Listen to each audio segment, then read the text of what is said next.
Hi everyone, this is Dr Raquel Butler from Integrated Veterinary Therapeutics. And Sophie Vandenberg from Equine Posture. And we welcome you to the Equine Functional Posture podcast, your ultimate source for insights into the influence of functional posture on biomechanics, health, and overall well-being of horses. Whether you're a seasoned equestrian, an equine professional, or simply a horse enthusiast, this podcast is designed to help you understand the critical aspects of functional posture. Tune in each week as we discuss practical tips, delve into expert interviews, and explore the latest research in the impact of functional posture on equine anatomy, physiology, movement, and more. Let's create a world where we empower our horses to be in a mental, emotional, and physical balance.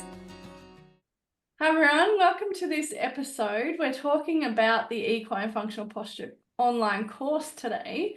And so I have with me Sophie, who obviously is usually my partner in all the podcasts, but today we're going to be talking from a different perspective about her experience with the functional posture course.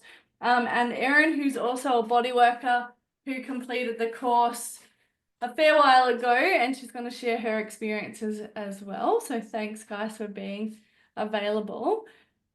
Sophie, would you just like to introduce yourself from a equine functional posture course perspective? Yes. So just over 18 months ago, when Raquel put out her first level 1, I immediately signed up and then proceeded to give Raquel a little bit of hand with the admin side of things behind the scenes. And then, of course, that turned into a level 2 as well, and then a membership and an awesome community. But in terms of what the course has meant to me is it's created an overarching concept of how posture is sort of the end game and the be all and end all of where most of the modalities that I've learned, which is osteopathic bodywork, levels of training, particularly with falls, and all other, different types of bodywork that I've learned from you or other places, posture being sort of where everything's heading. So we're always working towards having a more functional posture, and the concepts of posture contribute to the decisions that I make while I'm working and sort of form the aims behind, the decisions I make about what kind of treatments I'm going to do and what kind of management the horse needs at home. It's definitely formed deep associations for me when I'm training foals about how to incorporate proprioception, balance, and a body awareness for them as they learn how to lead and pick up their feet, and also working with other older, larger horses and also my own.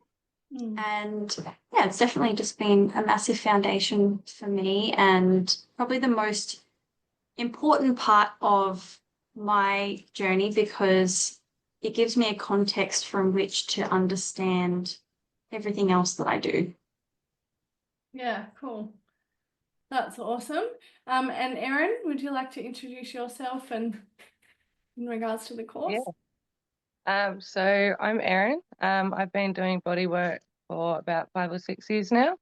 I have quite a couple of modalities under my belt already, but I really found the postural course for me just helped consolidate all the learning that I already had, and it really put it in a practical way that I could go out into the paddock and work with my own horses in and look at the clients and really help them assess when does my horse need help, when is it struggling, and also just being able to give them much more practical little things that they can feel like they can accomplish, which for everyone makes a big difference a lot of the time with the clients. So for me, it was a fantastic way to consolidate all the different things that I'd learned, which, like, when you learn a lot of different things, it's amazing, but then actually, how do you use it? What do you do with it? How do you put that into reality and in the real life world with the horse in you? So I found it absolutely amazing at helping me actually bridge together all my knowledge and then actually learn to observe what the responses are rather than just approaching with knowledge and expecting an outcome. It's sort of approaching with the knowledge and the question and then observing what actually happens and what the horse's response is and assessing where you can go from there. Yeah, I think that's a really valuable point, that sometimes we can have all the knowledge, but it can be difficult to know how to apply it and Yes. how to integrate it into your practice. Like, you go do a new bodywork course, but it's still how to kind of integrate it and then develop a plan to kind of help the clients from there. And is it okay if I read out what you wrote to me? Yes, of Yeah. course you can. Because the reason I contacted Erin to do this little Zoom was because she sent me a message that was unprovoked, and she did the course a fair while ago. And she said, hey Raquel, I just wanted to reach out and say thank you for your amazing course.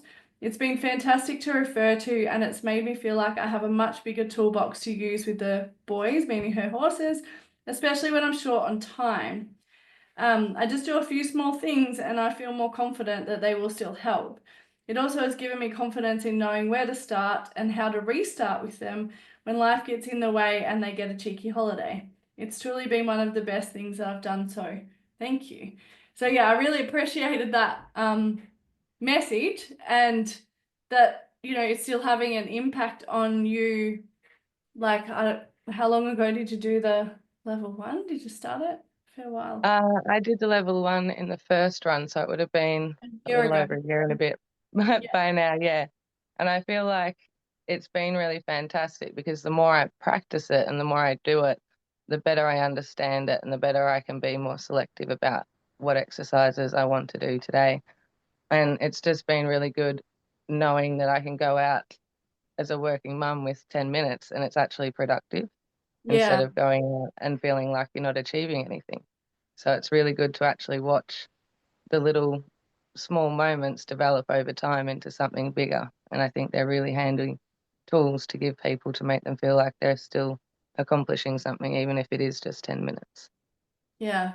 Yeah. I think that's really empowering for people, being able to do 10 minutes and still make a difference to their horses. And, there are aspects within the course that you can apply without even putting your hands on your horse. Like, I'll just kind of talk about some of the modules and then ask these guys a few more questions. But, so like in module 1, it's all about observing the horse and just your power of observation and developing your powers of observation in terms of postural assessment, and then taking that to like some hands-on tools as well, which obviously as body workers, you guys learned that aspect, like you learned some assessment. So how did module 1 kind of help you, if you remember back that far? So I found Erin, I yeah. found module 1 absolutely invaluable because it sort of made me take a step back and actually look before I went in to go and start doing something. So it was just a little simple thing. When the horses are at home, how are they standing in the paddock? Are they always sort of resting a leg? Do they find a weird way to stand? And lo and behold, when I was looking in the paddock, they were doing all sorts of different things. And I think definitely with the postural things like the higher feeders and things like that, it was really fun to actually just take a step back and watch them use their body to do such a simple thing like eating, but then to actually observe how they would do it was really, really interesting. But it was a great way for me to actually assess what was in front of me on the day and then make a judgment call of what I'm going to do instead of deciding 4 hours earlier in the car that I wanted to practice a certain thing on that day. So it's honestly been invaluable. And I definitely observe the horses in a really different way now. Yeah, that's cool. I think that power of observation, which is, what that first module is about, postural assessment, ballerina or sloth is what it's called. And yeah, I know myself, like, just observing my horses as I go out to catch them. And before and after I do things with them as well is really valuable to tell me how well-rounded my session was. Like, did I actually achieve a change in posture today, or can I see some sort of change in them? It helps me to know if what I did was kind of beneficial for them today. So yeah, that's really cool. Sophie, what about you? I think for me, and Erin, you probably relate to this, is that sometimes when you're doing body work with people, they also need to come along on the journey and have an understanding of what you're aiming for, or what you see. And as you try and communicate with them, to have quantifiable observations, to have like almost like a checklist, to be able to say, hey, I'm looking at this particular thing, look with me, and now we're going to work with them and we're going to observe the change together or the lack of change. And when you're by yourself and you're doing the exercises that I've given you, these are the things that you should also be looking for, because they're the ones who are doing a lot of the work in between when you're with them, and their knowledge has to come along as well. So I think that for me has been huge in terms of being able to communicate quantifiable observations, and give them to somebody else rather than just stacking them in my mind together. Yeah. Yeah, that's cool. And then in module 2, we do so it's the physical assessments called Becoming a Detective. And so we look at things like, palpating specific areas like bony landmarks, the limbs, the jaw, how to kind of look at muscle, like palpating specific areas of muscle, common areas of muscle damage. So what did you guys get out of that? Because obviously you're already feeling a lot of things as a body worker. So did that kind of help with like enhance your palpation or shift your perspective at all, or Sophie? I definitely find that just even having done bodywork courses, my skill increased dramatically.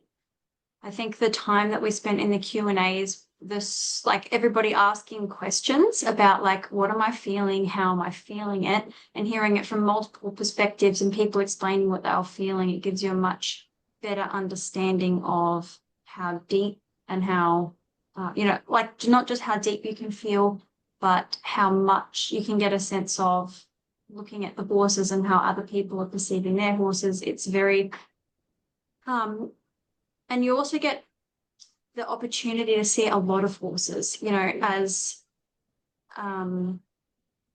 you are body working and traveling around, you see lots of different horses and you evaluate them yourself, or you just have, my own horses at home, I look at them every day and you make an evaluation. But when you have the opportunity to have lots of other people post their pictures and videos of their horses, and then you give them feedback on all of them, you're getting multiple cases right in front of you, and you build a lot of perspective for different challenges or things that are really good in different horses, whether that's muscle balance or the feel of certain muscles, and having that explained to you, not just as a visual, but, including the tactile and what people are feeling. So I think just the well-roundedness is probably what creates the most value for me.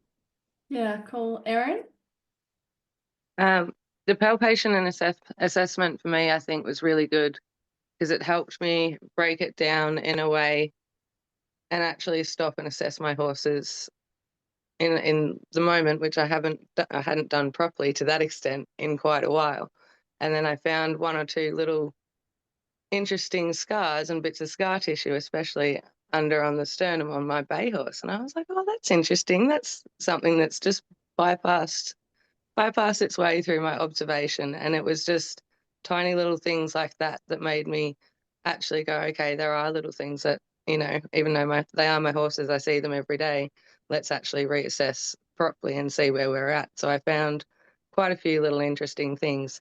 But then the other helpful thing for me is because I'm such a visual person, like it's one thing to be able to do the assessment and go, yep, your horse has a issue here, or they're standing in this way.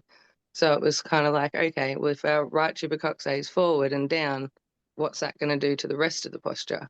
Instead of just going, I have this single issue isolated. It really made me look back and go, okay, well, then where else is that really going to be affecting the body?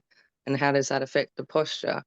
And how can we actually then influence it? So I found it really good at helping teach me to process in the moment of how to make a decision on what I was going to do and take the step back and observe from the distance rather than pinpoint focus on each individual thing. Yeah, and I think that's really valuable for horse owners as well. Like obviously you're both body workers and developing skills at a different level, of being able to palpate specific structures, step back and reevaluate the whole horse and how it's kind of all connected. But even as horse owners, starting to look at specific areas, and even recognize that there can be things around bony landmarks, the sternum, starts to just get you thinking about how everything is connected. So it can help you on multiple levels, whether you're, quite advanced and progressing as a body worker, or if you're a horse owner and you're still kind of developing those skills. So yeah, that's really cool. Then module 3, we talk about feed to form, which is where you put all of your information that you gained from module 1 and 2 about your horse's posture and their physical challenges that you've identified, strengths and weaknesses, and then you develop a feeding position or multiple feeding positions that support them into an improved, more comfortable, perhaps more neutral posture. So how did you guys find that? So Sophie, I'll start with you again. So how did you find the feeding positions? I think it is a lot of fun. I think that it ties in it really brings the first and second module together, because you're making observations before and after you put your horse in different postures. And it's a great stepping stone, because you don't have to have a great amount of skills to observe. You don't have to be asking your horse to move in a certain way or doing anything in particular. You just get to observe them as they go into different postures and move in different ways. And so it's so applicable to absolutely everybody. And in the webinar, it comes along with that module. It explains very distinctly to people how valuable small adjustments are to the nervous system. How powerful it is to even have something that for 10 or 15 minutes makes such a big difference to the horse. And also, I think one of the reasons that one is so much fun is because, one, it feels really good because you can set your horse up and it doesn't take a lot of time. Like, what Erin was saying, even when you don't have a huge amount of time, it feels nice to be doing something. And for most people who feed their horses most days, or even if you're giving hay, it's something that allows you to maintain a sense of consistency. It just really bolsters your feeling of having momentum on a postural journey. Yeah, definitely. Yeah. And also just seeing the changes. I feel like it's something that, because it's early on in the course, by the time you hit the end of it, everybody can observe changes, and it feels like you're making a positive change, and that's really empowering. Yeah, cool. Thank you. Erin? Yeah, I thought it was really fun too, to be honest. It was really good to start, being able to do something every day, as you said, that's really consistent. And then I was surprised at how much change I saw, I think, initially. And then the other thing that I just love doing is putting the hay nets all around the track system at a different height. And originally, something I didn't think about, if they were hanging, if they were swinging, they couldn't quite figure it out at the start. They had to push it against something or push it against another horse to be able to do it. Whereas it took them probably about 2-3 weeks, and then all of them could stand square and really move and stretch their spine and their neck to actually be able to get the hay. And it was really interesting to watch and then think back to what I was initially watching. And I don't think it's that they couldn't do it. They just didn't have the range of motion that they ended up with. And it's lovely watching them now when they forage in all the trees in the paddock and everything. I'm like, oh, they're still standing square in front. I'm really proud of that. Or you'll see them do all sorts of different things that they've just gained that extra bit of sort of strength and power. Even just having the feeders on the fence instead of up on the ground, it's made a huge difference. And then even back to the observation in the first course, and I noticed that certain horse, little Lulu, was standing a particular way on the hill because we live on a hill. So instead of standing with his bottom downhill and stretching over his back and using the feeder, he'd always shift his weight. So then I had to kind of dig out a little ledge in the hill to make it a bit more even for him. And that little observation made all the difference. So we started a bit lower and then gradually worked back up. So it's a really interesting way that you can have a lot of progress with very minimal effort and time spent. It's lovely to watch. Yeah, I think yeah, everyone does seem to have a lot of fun with it, and it's also important for people to who are listening, considering the course, like that it's individualized. So the people aren't putting their horses all in the same positions. We work through what looks best for your horse, and the more that people engage with the Facebook group and the community, then the more, feedback that you can gain on that. And, we've had a lot of variation in where horses have started and where they've ended up. And yeah, different positions for different horses that have worked and haven't worked. So it's not about feeding all the horses at a hay high or at a specific height. It's like what works for your horse to create an optimal posture at the moment. And so it's always fun to see people experimenting and horses experimenting.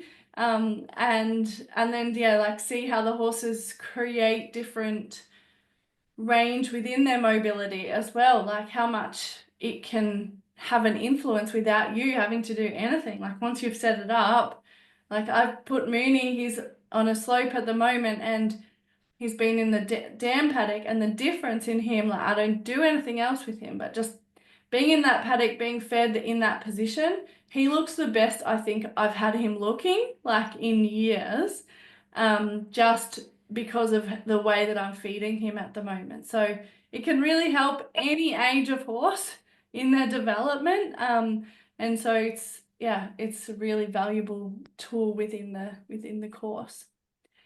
And then the next part is bend it like Beckham, spinal mobilizations. So, I'm sure you've both done carrot stretches with your horses previously and we're familiar with spinal mobilizations. Like carrot stretches are a thing that have been around for a long time. Did you find that it changed your perspective in any way, or like what did you gain out of it, considering that you've probably both done carrot stretches before? Erin? For me, I realized the carrot stretches I was originally doing, I was going beyond what the horse's comfortable range of motion was.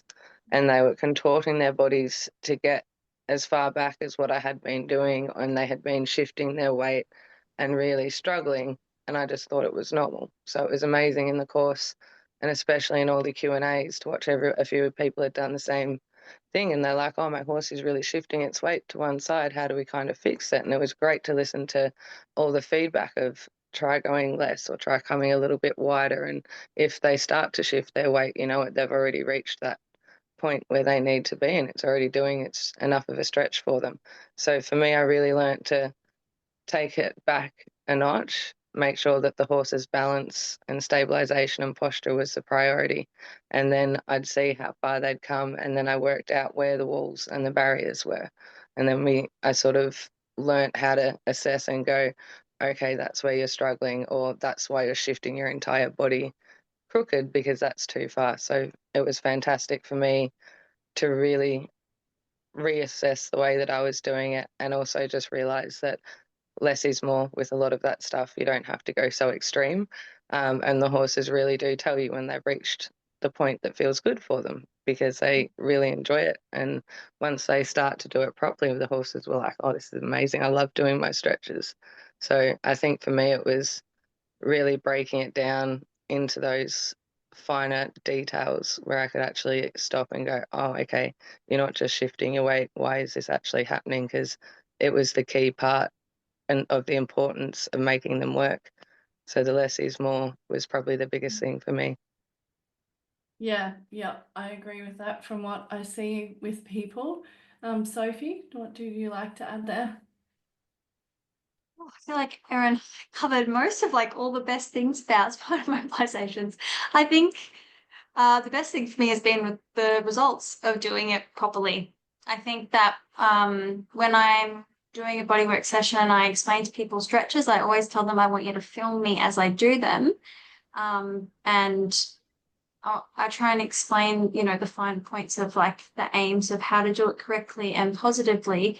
And just being able to show people the difference, between a good stretch and a not so great stretch, and being able to tell them this is what we're trying to target. And when we move this way, this is how we target those specific structures.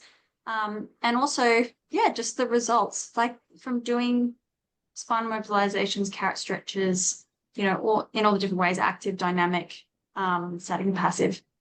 The change that I've seen in my own horses has been huge, absolutely huge. The change in spinal motion, in rib cage motion, and also just their ability to be comfortable moving their limbs around when I'm trimming them probably was the biggest thing. I think particularly the spinal bend around the side made a massive difference. One of my geldings, it was a missing piece, and doing it properly made a big difference for us.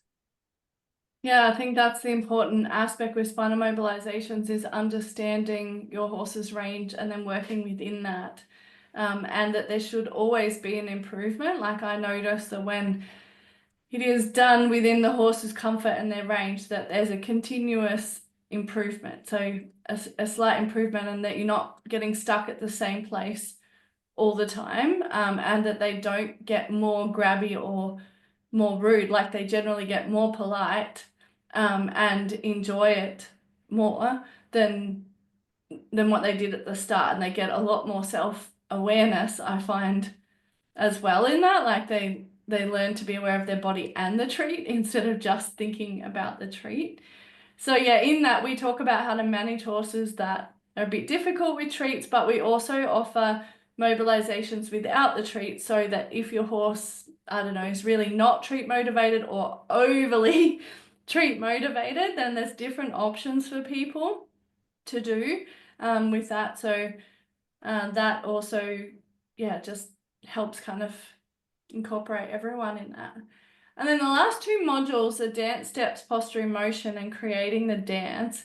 And so what did you find with those modules, Sophie?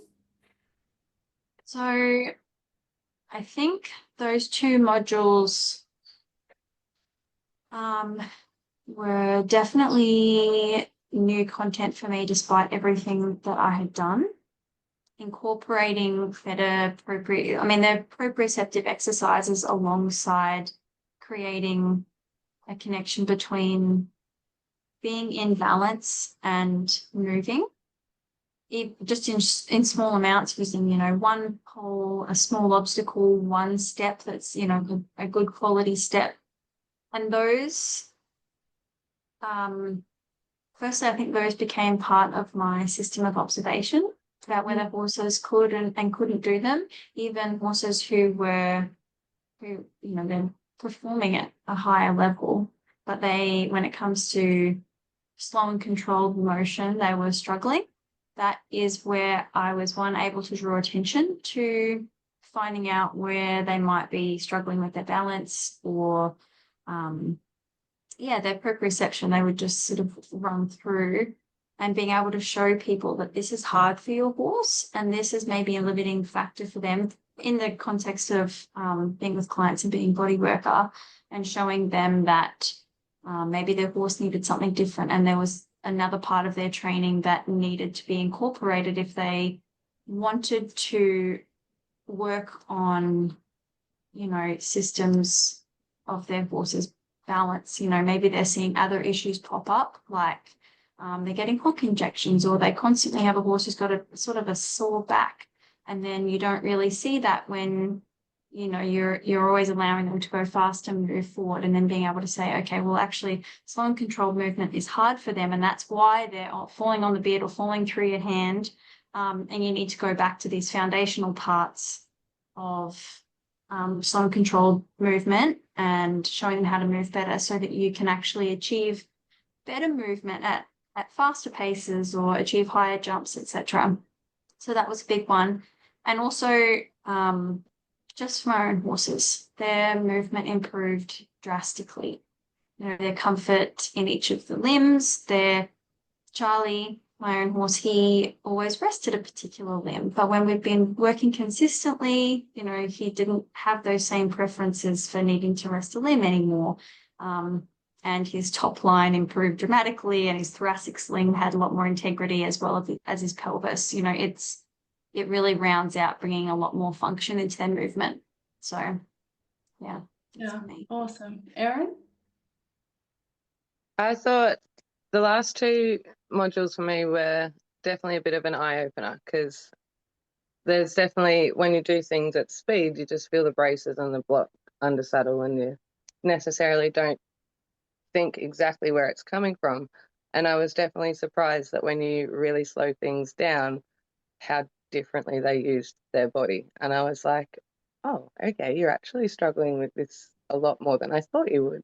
And then it was really fantastic, because all the different exercises helped me once again break it down into a really simple way to look at it, where I could easily go, oh, okay, that's where you're struggling. And then I could help improve that area, and I could help build the area. And the other part is build the confidence for the horse, because once they're like, oh, okay, you're aware of where I'm actually struggling, then they know that you can help them. So the whole communication for me really started to change, and I really started to understand that the little pushes through are a misbalance, or sometimes if they get a bit rushy, it can be the nervousness of knowing that they're going to struggle moving in a particular movement. So it was really nice to be able to actually have the ability to break it down, allow them to stop and think about it, and myself to stop and think about it, and do it a little bit slower. And I think the more I did all of those exercises, the best part for me was also watching how much more aware and confident my horses were in the paddock. It really changed their ability to assess what was around them. And instead of running down the hill terrifyingly, they could even just do a little balance, and they'd reshift their weight going down. Or the less strong horse that I have, who's naturally a little bit more weaker, he'd go, actually, no, I'm not going to canter down the hill. I'll readjust back to a trot. And they'd really start to look after themselves in the paddock in a way that they weren't doing before I started doing those last two modules. And it's been really, really fantastic way to just keep it simple and help build the relationship with the horse and the actual communication with the horse as to where they're struggling and how they're struggling. So I think one of my biggest takeaways for those last two modules was actually learning to look at the horse's headspace and mentality about where they're at in their body and their mind about the particular movement that they're being asked, even if it is as simple as only moving one leg over a limb, and then can you stop in balance?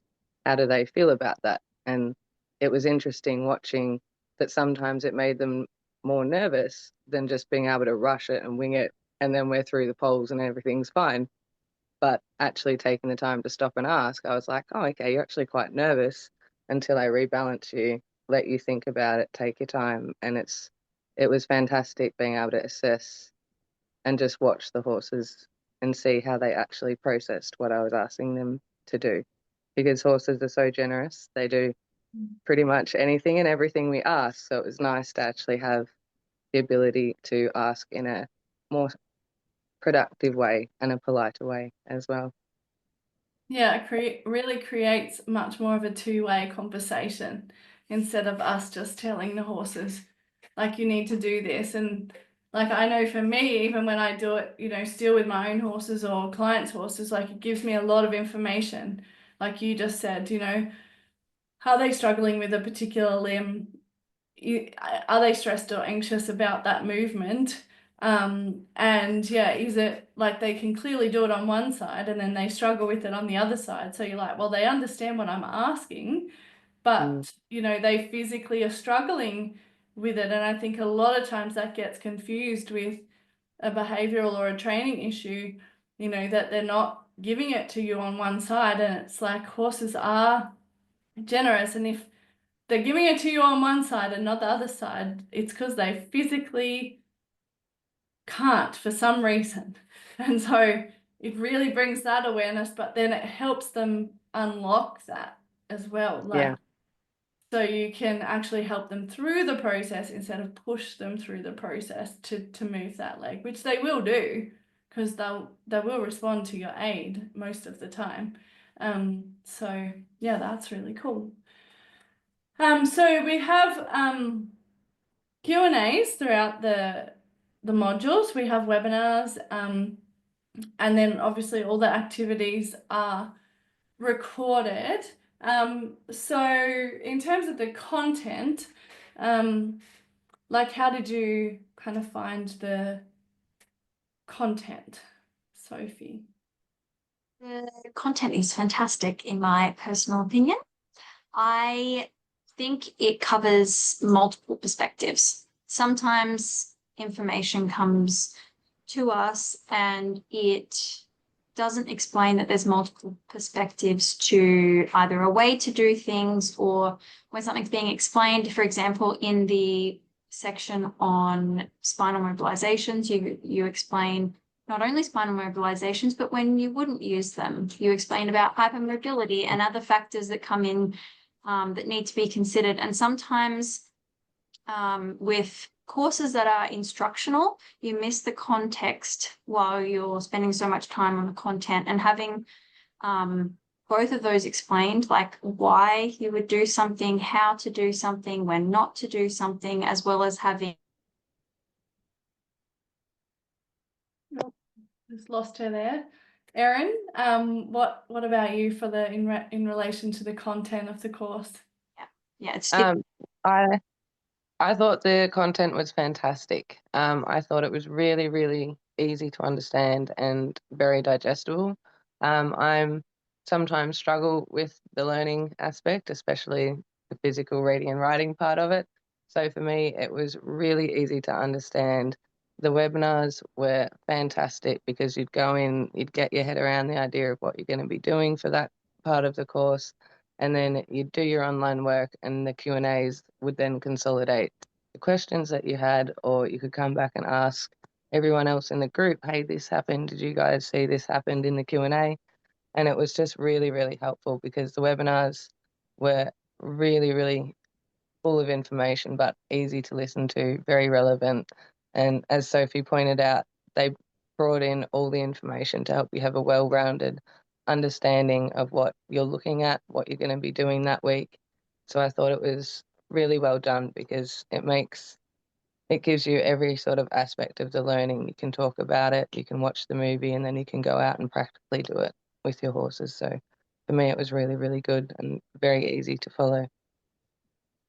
Yeah, that's great. I mean, that's my thought process when I developed it, was to allow for different learning styles, because obviously being a lecturer, at university level and done some study in learning and teaching. And so I recognize the importance then of the different learning styles and having it available in different ways. So yeah, that's awesome. Is there anything more that you'd like to add to finish it out? I think for me, I just think that I don't think anything else quite exists like this course. I've never been able to find the collation of information that gives me so much confidence in evaluating other information that I come across, and also integrating it practically, like what Erin was saying. Just, it's sometimes a lot of the information, you could read all these textbooks and maybe you could find lots of different snippets that you evaluate in this course, but to have them all put together in a way that's relatable, understandable, and applicable is, yeah, it's very special, in my opinion. Yeah, cool. Thank you. Erin? Um, I just thought it was fantastic. And one of the big things for me was just how easy it was to follow. Because when I sign up for a course, I'm like, oh, I want to do it so bad, and then I get a little nervous that it's just going to be too hard or too much content. But the way that yours was delivered was so easy to go, okay, I'm going to go out and do that the next day, and it was just so easy to manage. And I think one of the other main things that I've loved from it is it's just been a wonderful way to teach my clients different parts of knowledge and little things that they can do that's really achievable for them. And then the next time you see them, they're really proud of the progress that they've made and they're ready waiting to do the next exercise. And then it's got such fantastic little tools that it's so easy to give your client and go, just take a step back, watch this, and same as Sophie was saying, then we'll go and do the exercise. Can you then see the changes? This is what you're looking for. And I think it's really empowering for the client, and I feel nice leaving them knowing that they have a few more tools to be able to actually achieve what they're setting out to achieve, and also when to press the stop button. So you can give them a few little flags of saying, if this is happening, this stop, and we'll reassess next time I'm here, just go back and do something else. So that in itself has been really, really wonderful, because it empowers the client to come back and say, no, I stopped that session because it really wasn't working and the horse was really struggling. So I think it's a lovely way to leave clients with information and exercises and a bit more confidence, feeling that they have the power to be able to help their horses and be observant and know that those observations are actually really important. So I thought it was really fantastic for that. Yeah, that's awesome. I feel like that a big aim of the course is to empower people to help their own horses. And like I know as a body worker too, like myself, that when people are doing these exercises, how much the horse has progressed the next time that I see them, and then how they also pick up things, like you said, they'll pick up things that earlier than when they're actually becoming a problem. Like they'll say, oh, like he was doing those exercises fine, and then all of a sudden he didn't want to do this one, or he came around crooked or something like that, which people might not have recognized in the past as something, and then they can tell you as a body worker, and then you can be more specific and targeted in your approach, instead of kind of having to search all the puzzle pieces and put them together. Like Yeah, you've already you're able to start your session with a focus as well. So yeah, that's really awesome to know how it's helping you help your clients, and yeah. kind of Just having that extra bit of knowledge, I find, on that little task to achieve each week really helped their confidence in observing their horses as well, because you'd come back and you'd say, no, that's important that you notice that. It's a good thing. Put that in your memory bank and keep watching. So I think it's amazing, because clients want to watch. They want to do the best for their horses that they can. So it's lovely to encourage them observing and watching and all those fine little details that, like you said, they can then help fix it and improve something before it does become a problem. yeah. Awesome. Well, thank you so much, guys, for coming on this episode about the Equine Functional Posture course, the online version. Yeah, really appreciate your time and your feedback, and I'm sure it will really help other people decide that this course will be valuable for them, and how it's going to be valuable for them. So thank you, everyone, for listening to the Equine Functional Posture podcast. Enjoy your horse time, and there'll be a link to the next upcoming course in the comments. So thank you. Thank you very much. Thanks, guys.